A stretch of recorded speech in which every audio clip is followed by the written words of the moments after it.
Welcome to our channel. నేను మీ Prashanth. పోలీసులకే direct warning ఇస్తున్న YSP Jagan ఎందుకు మరి ఎప్పుడు లేదు ఇప్పుడు మళ్ళీ పోలీసులకి చాలా వార్నింగ్ ఇస్తున్నట్లయితే చాలా వినిపిస్తుంది. సో అసలు రీజన్ ఏంటి, దీని గురించి అయితే మాట్లాడేందుకు ప్రస్తుతం మనతో పాటు సీనియర్ జర్నలిస్ట్ దుర్గా వడ్లమణి గారు ఉన్నారు. నమస్తే అండి. నమస్తే అండి మేడం, వైసీపీలో చూసుకున్నట్లయితే కనుక ఇప్పటికే చాలా మంది అరెస్ట్ అవుతున్నారు. అందులో ఇప్పుడు మళ్ళీ వైఎస్ జగన్ గారు కూడా కొందరు పోలీసులకు అయితే వార్నింగ్ ఇచ్చినట్లయితే తెలుస్తుంది. అందులో ఇప్పుడు పులివెందుల డిఎస్పీ గారికి కూడా వార్నింగ్ అయితే ఇచ్చినట్లయితే తెలుస్తుంది. అసలు దీనికి రీజన్ ఏంటి, ఎందుకు ఇలా పోలీసులకు వార్నింగ్ ఇవ్వాల్సిన అవసరం ఏమొచ్చింది? అంటే జగన్మోహన్ రెడ్డిని ఇంటికి పంపించినా కూడా 11 సీట్లతోటి ఇంకా ఆయనకి అహంకారం తగ్గల, ఇంకా ముఖ్యమంత్రిని అనే భావనలో ఉన్నాడు ఆయన. లేకపోతే సీఎం అని అర్పించుకుంటున్నాడు కదా. అంటే నువ్వు ఎక్కడికి వెళ్ళావు, ఎందుకు వెళ్ళావు, ఏ సందర్భంలో ఉన్నావు అనే ఒక జ్ఞానం లేకుండా ఇప్పుడు మన స్విమ్స్ హాస్పిటల్కి వెళ్ళినప్పుడు అక్కడ వెళ్ళిందేంటి, పరామర్శకి వెళ్ళి వీళ్ళు బల ప్రదర్శనలు చేసి వెనకాల నుంచి రోజా జై జగన్ అంటూ ఆవిడ ఒక 100 మందో 150 మందో గూండాలు లాంటి వాళ్ళు, అంటే ఈ గంజాయి బ్యాచ్ ఏదైనా మరి పెంచి పోషిస్తున్నాడేమో. సీఎం అంటే ఎక్కడికి వెళ్ళినాం వాళ్ళు. అంటే మనం ఎందుకు చెప్తున్నామంటే ముందు జగన్మోహన్ రెడ్డి అసలు ఎందుకు వెళ్తున్నాడు, ఏ పని మీద వెళ్తున్నాడు, అసలు అది ఏంటి అనేది తెలుసుకోకుండా ఇంకానే సీఎం అనే ధోరణిలో ఉన్నాడు. అందుకని మాట్లాడుతున్నాం. ఇప్పుడు మన అభిషేక్ రెడ్డి పాపం అన్యాయంగా చచ్చిపోయాడు. అది ఇంకా మనకు తెలియలే హత్య అది, లేకపోతే నిజంగా చచ్చిపోయాడా, స్లో పాయిజన్ ఇచ్చాడా, దాని మీద ఇంకా చర్చ నడుస్తోంది.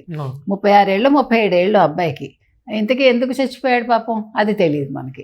ఏదో ఏమన్నారు, అది డెంగ్యూ అన్నారు. డెంగ్యూ ఫీవర్కి ఎవడు చచ్చిపోడు మనకి తెలిసి. ఎప్పుడు నవంబర్ నుంచి అప్పటి నుంచో అతను ఐసీయూలో ఉన్నాడు అబ్బాయి. ఇంకొకటి ఏంటంటే అతను వివేకానంద రెడ్డి హత్య కేసులో ఆ రోజు కుట్లు వేసింది అతనే. మొత్తం సీన్ అంతా చూశాడు. చూశాక సిబిఐ దగ్గర ఇది ఆత్మహత్య కాదు హత్య అని చెప్పాడు. అందుకని అతన్ని చంపేశారనే ఒక అనుమానం ఉంది. ఈ నేపథ్యంలో నిన్న ఆయన వెళ్ళాడు, పరామర్శకు వెళ్ళాడు. ఎవరు, జగన్మోహన్ రెడ్డి. మరి ఆ కార్యానికి వెళ్ళినట్టున్నాడు. వెళ్ళినప్పుడు అక్కడ డిఎస్పీ మురళీనాయక్ ఎవరైతే ఉన్నారో అతన్ని హెలిప్యాడ్ దగ్గర పిలిపించి అతనితో పాటు 2 పోలీసులు వెళ్ళారు. వెళ్తే వార్నింగ్ ఇచ్చాట, ఇంకా 6 నెలల్లో ప్రభుత్వం పడిపోతుంది, మళ్ళీ నేనే ముఖ్యమంత్రిని అవుతాను, నీ సంగతి తేలుస్తానని. అంతకుముందు కూడా మీకు గుర్తుందా, ఏంటి మీ బట్టలు ఓడదీసి కొడతాము అని పోలీసులకు వార్నింగ్ ఇచ్చారు. ఎక్కడ తాడేపల్లి కాదు, గుంటూరులోనో ఎక్కడో, నాకు అది పేరు గుర్తులేదు. ఎందుకు చెప్తున్నామంటే అంటే జగన్మోహన్ రెడ్డి ఇంకా కలలు కంటున్నాడు. అసలు ఈ కూటమి ప్రభుత్వం ఎందుకు పడిపోతుందండి? ఇప్పుడు మొన్న తిరుపతి సంఘటన తీసుకుంటే తప్పెవరిది? అక్కడ నార్మల్ అయితే అక్కడ ఉన్న స్టాఫ్ కూడా కొంచెం అదే స్టాఫ్ది కాదు, ఆ పోలీస్ అధికారిది కూడా ఉంది కదా. అతని గురించి ప్రస్తావించట్లేదు. అతను అసలు 9వ ఇది ఎందుకు పెట్టాడు, అక్కడ అసలు ఎందుకు బ్యారికేడ్స్ పెట్టలేదు, ఎందుకు తలుపులు తెరిచాడు, ఇంతవరకు తేలలేదు. మరి అటువంటి అప్పుడు నీ కోవర్ట్లను పెట్టుకుని నువ్వు ఈ ప్రభుత్వాన్ని ఎలా పడేయాలి అని చూస్తున్నావా? నువ్వు ఆల్రెడీ చేసిన తప్పిదాలకే నువ్వు ఇంట్లో కూర్చున్నావు. ఇప్పుడు చేస్తున్న ఈ తప్పిదాలకి వీటి మీద అంతా కూడా విచారణ మొదలు పెట్టారనుకోండి, నీ ఈడీ సిబిఐ కేసు లోపక్క, ఈ విచారణ లోపక్క ఉంటే అటు కేంద్రము నిన్ను అరెస్ట్ చేయించి ఇటు రాష్ట్రం అరెస్ట్ చేయించాలంటే నువ్వు ఎన్ని సంవత్సరాలు జైల్లో ఉంటావు? అప్పుడు అసలు ఇంకా నీకు లైఫ్ లేదు కదా. నీకు జైల్లోనే నీ జీవితం, శేష జీవితం గడపాల్సి వస్తుంది. అది మర్చిపోయి నేను మళ్ళా ముఖ్యమంత్రిని అవుతాను, మీ సంగతి తెలుసని ఇదా నువ్వు చెప్పాల్సింది. ఒకవేళ నువ్వు నిజంగా ముఖ్యమంత్రి అవుతావయ్యా, అప్పుడు ఏం చెప్పాలి నువ్వు? ఈ ప్రభుత్వం పనితీరు బాగోలేదనో, లేకపోతే ఇగో అది ఫలానా జరగలేదు, నేను వస్తే మీకు జరిపిస్తాను, మీకు డిఎస్సి ఇస్తాను, ఎలాగను ఇవ్వవులే, నీకు ఆ ప్రాజెక్ట్ పూర్తి చేస్తాను, లేకపోతే మీకు హోదా తీసుకొస్తాను, ఇవేం మాట్లాడు. సంపూర్ణ మద్యపాన నిషేధం అని మాట్లాడు.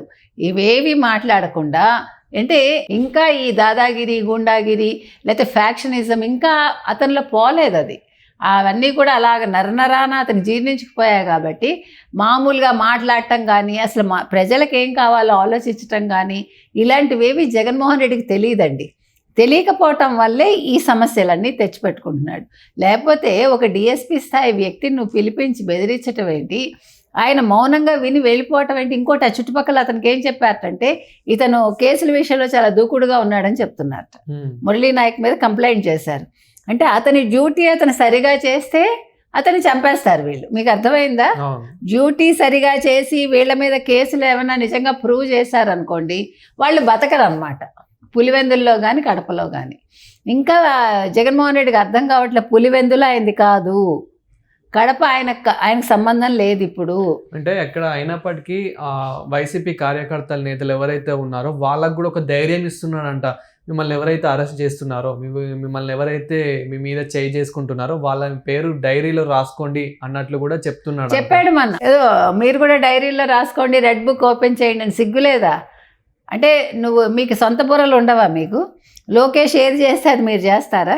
లోకేష్ మీరు చేసిన తప్పిదాలు గుర్తుపెట్టుకుని వాళ్ళ అమ్మగారిని అన్న మాటలు కావచ్చు, మీరు అతన్ని అంటే ప్రచారానికి వెళ్ళనివ్వకుండా అతన్ని అడ్డుకోవడానికి అతని మీద ఒక కొత్త చట్టం తీసుకురావడానికి ప్రయత్నించారు కదా.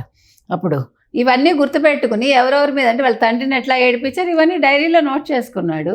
మీరేం చేస్తారు? మీకు అసలు ఇప్పుడు మిమ్మల్ని ఎవరిని ఇబ్బంది పెడితే కదా మీరు ఇంకా హ్యాపీగా తిరుగుతున్నారు. ఇప్పుడు మీరు మన స్విమ్స్కి రాగలిగారంటే మీకు పోలీస్ అధికారులు చెప్పినా కూడా అరగంట ఆగండి సార్, పవన్ కళ్యాణ్ గారి ప్రెస్ మీట్ అవుతోందంటే వినకుండా వచ్చేసాడు కదా. అంటే మీకు ఎంత స్వేచ్ఛ ఉందో ఆలోచించండి. గతంలో మీరంటే అందరూ హడిలిపోయేవాళ్ళు, ఇప్పుడు ఎవడు హడిలిపోవట్లా. ఎందుకు హడిలిపోవట్లా? అదే అసలు చంద్రబాబు నాయుడు గారు చేసిన తప్పేమో. వీళ్ళకి మంచిగా వీళ్ళకి ఒక ఇది ఇచ్చి వీళ్ళ పాటికి వీళ్ళు ఉండొచ్చు అలా కాకుండా వీళ్ళని కొడితేనే వీళ్ళు వింటారనమాట. ఇప్పుడు జగన్మోహన్ రెడ్డికి కూడా ఫ్రీ హ్యాండ్ ఇవ్వకూడదు ఈ లెక్కన, వైసీపీ వాళ్ళకు కూడా ఇవ్వకూడదు. ఎందుకు చెప్తున్నామంటే వీళ్ళందరూ ఇలా హ్యాపీగా తిరగగలుగుతున్నారు కాబట్టి ఈరోజు ప్రజా పరిపాలన గురించి ఆలోచించట్లే, ప్రతిపక్షంలో ఉండి వాళ్ళ బాధ్యత ఏంటో వాళ్ళు ఆలోచించట్లే, వాళ్ళు ఏం చేయాలి ప్రజలకి లేదా నియోజకవర్గాలకి ఏం చేయాలి అనేది లేకుండా నేను ఎలా మళ్ళీ ముఖ్యమంత్రిని అవుతాను, వీళ్ళందరి మీద ఎలా కక్ష తీర్చుకుంటాను, వీళ్ళు డ్యూటీలు ఎందుకు ఇంత బాగా చేస్తున్నారు, వీళ్ళు అలా చేయకుండా వైసీపీకి కొమ్ము కాయాలి, వైసీపీకి కోవట్లుగా పనిచేయాలి, ఇది జగన్మోహన్ రెడ్డి ఉద్దేశం అండి. దాని మూలంగా ఇవన్నీ జరుగుతున్నాయి. అయినా కూడా ఇంకా జగన్మోహన్ రెడ్డికి బుద్ధి రావట్లేదు, జైలుకి వెళ్తే కానీ బుద్ధి రాదు. మేడం అంటే మరి ఎందుకు ఇప్పటికంటే అతను అధికారంలో లేనప్పటికీ ఆ ధైర్యం ఎందుకు వస్తుంది అంటారు? ఎందుకు వస్తుందంటే కూటమి వాళ్ళు మంచిగా ఉండబట్టి వస్తుంది. కూటమి ప్రభుత్వం కన్నెర్ర చేయాలి, చెయ్యట్లేదు. పవన్ కళ్యాణ్ కొంచెం అగ్రెసివ్గా వెళ్తున్నారు, అది సరిపోదు. చంద్రబాబు నాయుడు అగ్రెసివ్ అవ్వాలి, లోకేష్ అగ్రెసివ్గా ఉండాలి. చంద్రబాబు నాయుడు గారు ఇంకా పాపం అనుకోకూడదండి. ఆయన మారాను అన్నారు కాబట్టి ఆ మార్పు ఏదో ఆయన ప్రజలకి కనిపించేలాగా చెయ్యాలి. అది చేస్తేనే జగన్మోహన్ రెడ్డికి బుద్ధి వస్తుంది. వాళ్ళకి భయం రావాలి, వాళ్ళలో ఇంకా ఈ స్వేచ్ఛగా మాట్లాడే ఇది ఉండకూడదు. వాళ్ళు నోర్లు మూసుకుని భయపడుతూ వాళ్ళు బతికిన రోజు అప్పుడు నిజమైన స్వేచ్ఛ ప్రజలకు వచ్చినట్టు. Thank you madam. Thank you.